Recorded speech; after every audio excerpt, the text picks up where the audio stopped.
Hello बच्चों, आज हम स्टार्ट करने वाले हैं क्लास 10th हिस्ट्री का chapter number 1 the rise of nationalism in Europe.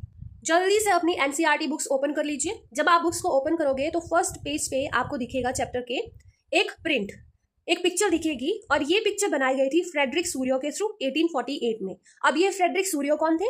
ये थे एक फ्रेंच आर्टिस्ट जिन्होंने 1848 में एक सीरीज निकाली थी प्रिंट्स की, पिक्चर्स की, और उन्होंने उस सीरीज में 4 प्रिंट्स बनाए थे और सबसे पहला प्रिंट जो था वो आपको आपकी बुक में दे रखा है स्टार्टिंग में ही।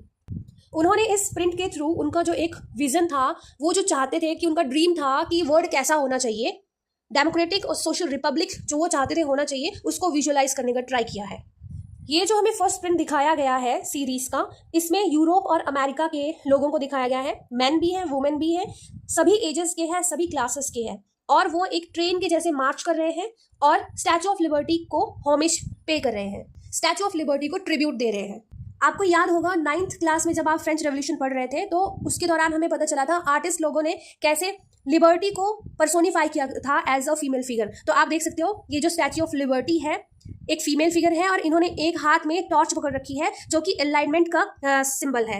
एनलाइटमेंट मीन्स रियल नॉलेज, मतलब लोगों को ये बताने के लिए कि रियल नॉलेज क्या है। एंड दूसरे हाथ में उन्होंने एक चार्टर पकड़ रखा है जो कि है राइट्स ऑफ मैन, मतलब लोगों के क्या अधिकार है, लोगों को अपने जो राइट्स है उनके बारे में भी नॉलेज होना चाहिए। जब आप पिक्चर पे ध्यान से देखते हो तो आपको सामने पिक्चर के बिल्कुल फ्रंट में आपको दिखेगा कि बहुत सारे शैटर्ड पीसेस पड़े हैं, रिमेन्स पड़े हैं। ये रिमेन्स एब्सोल्यूटिस्ट इंस्टीट्यूशंस को सिंबलाइज करते हैं। एब्सोल्यूटिस्ट मीन्स ऐसी गवर्नमेंट या तो ऐसा सिस्टम जिसमें पावर्स को एक्सट्रीम तक यूज किया जाता है, बियॉन्ड एक्सट्रीम्स यूज किया जाता है और उन पे कोई रेस्ट्रिक्शंस नहीं होती है, वो जैसे मर्जी उन पावर्स को यूज कर सकते हैं। इसका एक एग्जाम्पल हम डिक्टेटरशिप भी ले सकते हैं, क्योंकि जो डिक्टेटर होता है वो भी पावर्स को अपने अकॉर्डिंग जैसे मर्जी यूज करता है और इसमें क्या होता है, लोगों पे बहुत टॉर्चर किया जाता है। तो ये शैटर्ड रिमेन्स के थ्रू ये दिखाने की कोशिश करी जा रही है कि ये नेशंस जो हैं, ये कंट्रीज जो हैं, जो मार्च के थ्रू अभी लिबर्टी को क्रॉस करके जा रही हैं, इन्होंने इन एब्सोल्यूटिस्ट इंस्टीट्यूशंस को ब्रेक डाउन कर दिया है, उनकी जंजीरें तोड़ दी हैं और खुद यूनाइट होकर एक नेशन बना के अभी लिबर्टी के पाथ पे चल पड़े।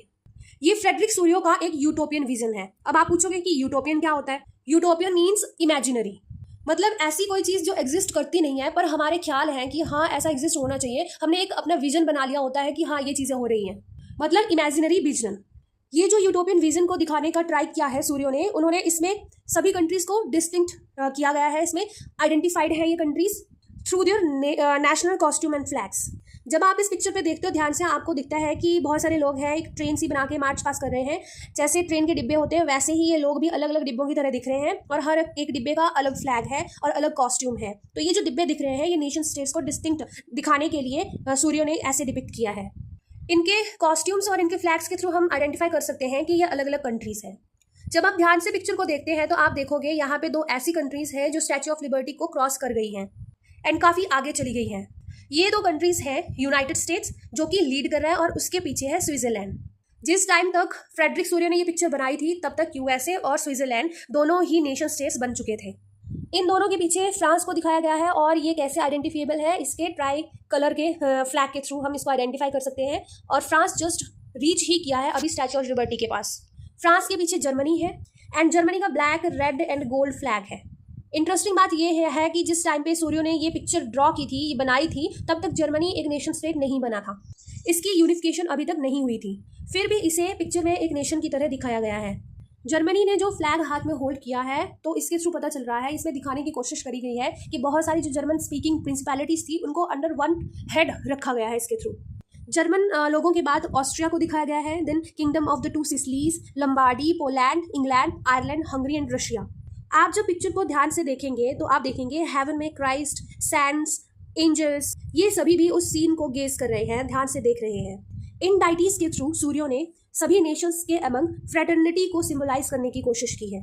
इसके थ्रू सूर्यो ने सभी नेशंस में आपस में ब्रदरहुड और एक भाईचारा कहते हैं या एक कॉपरेशन को दिखाने का ट्राई किया है। इस फर्स्ट चैप्टर में हम उन सभी इश्यूज के बारे में पढ़ेंगे जिनको फ्रेडरिक सूर्यो ने अपने पिक्चर के थ्रू विजुअलाइज करने की कोशिश की है।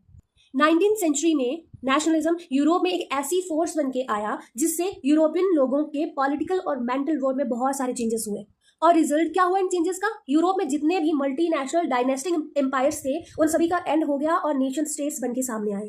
Concept of modern state practice में लाया गया और पावर सेंट्रलाइज कर दी गई। बट एक नेशन स्टेट वो होता है जिसमें मेजॉरिटी ऑफ द सिटीजन्स में कॉमननेस होती है। ऐसा नहीं होता कि सिर्फ रूलर्स ही आपस में कॉमननेस शेयर करते हों। Majority of the citizens, rulers, इनकी सेम आइडेंटिटी होती है, हिस्ट्री इनकी शेयर करते हैं ये लोग, डिसेंट इनका सेम होता है, तभी एक नेशन स्टेट की बुनियाद रखी जा सकती है। और ऐसा नहीं है ये कॉमननेस टाइम के साथ एग्जिस्ट हो जाएगी। लोगों के बीच इस कॉमननेस को एग्जिस्ट कराने के लिए स्ट्रगल करना पड़ा। और ये कॉमननेस कैसे एग्जिस्ट हुई? लीडर्स के एक्शंस के थ्रू, कॉमन लोगों के स्ट्रगल के थ्रू। तो आज हम इस चैप्टर में उन सभी डाइवर्स प्रोसेसेस के बारे में पढ़ने वाले हैं जिनके थ्रू नेशनलिज्म को और नेशन स्टेट्स के कंसेप्ट को 19th सेंचुरी यूरोप में लाया गया या प्रोपेगेट किया गया।